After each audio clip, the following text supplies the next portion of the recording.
Tornato il telefono, pronto? Pronto? Buonasera. Buonasera a tutti. Credo che la voce si riconosca anche se non vedo la sua impressione, appunto. Come sta, Ministro? Bene, grazie. Saluto anche tutti gli ospiti e quelli che vi stanno ascoltando. Allora, io le do in anticipazione, noi abbiamo anche un sondaggio in onda questa sera e c'è una domanda specifica su di lei. La domanda è quant'è la fiducia nel Ministro Zaia? Vuole sapere il risultato? Ce lo dica? Moltissima il 7,9, molta 15,8, abbastanza 71%, poca solo 4,8. È soddisfatto? Soddisfatto perché è merito di questo governo, di un lavoro di squadra. Fra l'altro lì avete due illustri rappresentanti, io non conosco i nomi di tutti gli ospiti, però avete due petti da 90, il Presidente Scarpa e l'onorevole Callegari, che insomma di agricoltura ne sanno e mi aiutano in questa attività.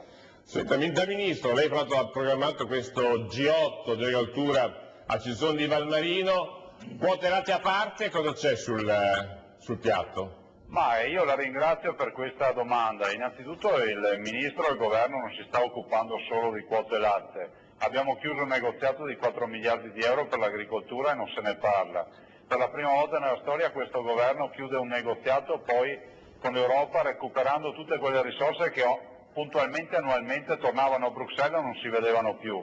E sono 160 milioni di euro. E in queste ore stiamo chiudendo un ulteriore accordo per 1 miliardo e 500 milioni sempre da destinarsi allo sviluppo rurale. Diventiamo elemento centrale per la discussione delle politiche agricole mondiali e qualcuno ancora va in giro a dire che noi ci occupiamo solo di quote latte e che non facciamo nulla per l'agricoltura. Si accomodino, guardate, noi al mattino, io, Scarpa, Callegari, andiamo presto in ufficio e ci occupiamo di agricoltura. Se qualcuno vuole venire a controllare, venga. Allora, una domanda la vorrei per lei da Fabrizio Stelluto, vicepresidente dei giornalisti agricoli del Veneto. Fabrizio. Sì, volevo chiedere questo, sottolineavo prima in apertura del dibattito che negli ultimi anni in Italia abbiamo spostato l'attenzione molto sui prodotti di nicchia, che sono sicuramente immagine del nostro Paese, ma forse abbiamo dimenticato un po' le commodities, vale a dire il futuro delle grandi produzioni agroalimentari italiane. Che tutela e che prospettive hanno? Sì, buonasera Stelluto. Io direi innanzitutto che sulle commodities noi ci siamo, però per fare questo bisogna riportare al centro dei nostri discorsi l'agricoltura anche a livello europeo.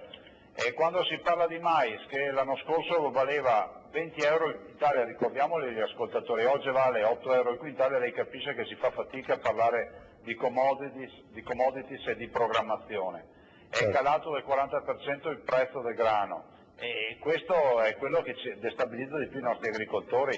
Oggi coltivare a pieno campo cereali significa rimettere soldi. Senta, prima c'era qualcuno dall'opposizione, il senatore Pertoldi, che diceva che questo governo va pungolato in questa materia, lui è in Commissione Agricoltura, perché non fa abbastanza. Pertoldi? No, deve finalmente smuovere il Ministro per le Finanze e reperire quelle risorse che sono necessarie. Il Ministro Zaia sa quali sono ancora i buchi da coprire, quelli più urgenti.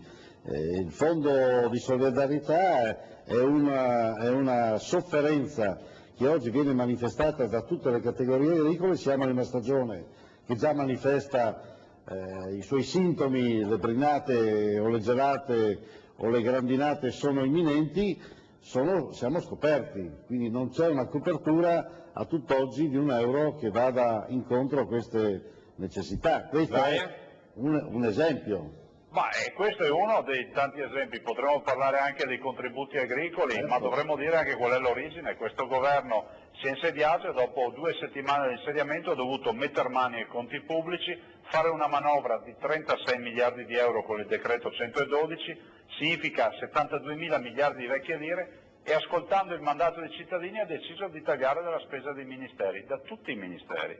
Ricordiamo poi per il fondo di solidarietà che ricorda ovviamente Bertoldi, questo fondo era stato preventivato anche per l'annualità 2008 dal passato governo, ma mai finanziato, quindi abbiamo trovato un buco anche lì. Agricoltura di Friuli Venezia Giulia, Colutta, che cosa chiede al Ministro? Ministro, io chiedo innanzitutto un intervento per quanto riguarda il discorso dell'Agea, che purtroppo ritarda di parecchio i pagamenti, non mi risulta solo nella nostra regione ma anche in altre regioni dove ci sono degli organismi pagatori, e quindi agricoltori già penalizzati da un prezzo, come diceva il Ministro, del mais o delle altre commodities tendente a zero, nel senso che è calato moltissimo. La mancanza di arrivo di questi contributi crea effettivamente grossi problemi di liquidità nelle aziende. Un altro aspetto che chiederei al Ministro, che so che è anche caro perché si dedica molto all'aspetto anche dei prodotti non solo di nicchia ma in generale della promozione dell'agroalimentare, che è una delle poche voci che ha un saldo positivo nell'export, e quindi sarebbe molto interessante anche coordinare questa promozione nazionale. Zaia? Beh, c'è una ragione di fondo rispetto all'Agea, che noi dobbiamo perfezionare le modalità di pagamento, anche perché si sono irrigidite e super burocratizzate. Innanzitutto questo governo ha sbloccato una tranche entro fine anno, questa è stata una grande novità. Cercheremo di recuperare questi tempi, ricordo che è una società controllata e per questo motivo noi dobbiamo cercare di intervenire.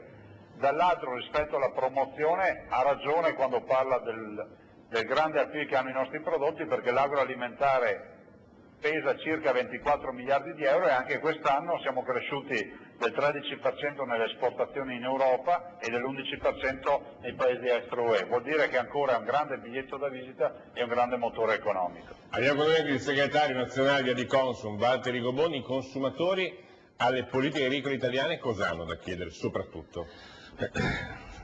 Noi abbiamo,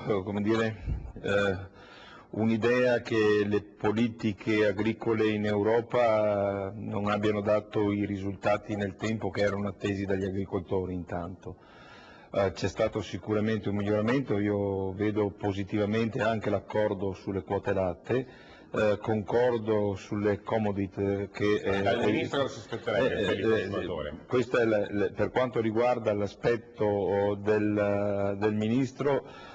Tutta la filiera dell'agroalimentare deve essere un po' più accorciata, ci si sta provando, credo che debba essere sostenuta anche dal punto di vista finanziario e quindi questa è la richiesta, accorciamo la filiera per... È possibile, Zaia?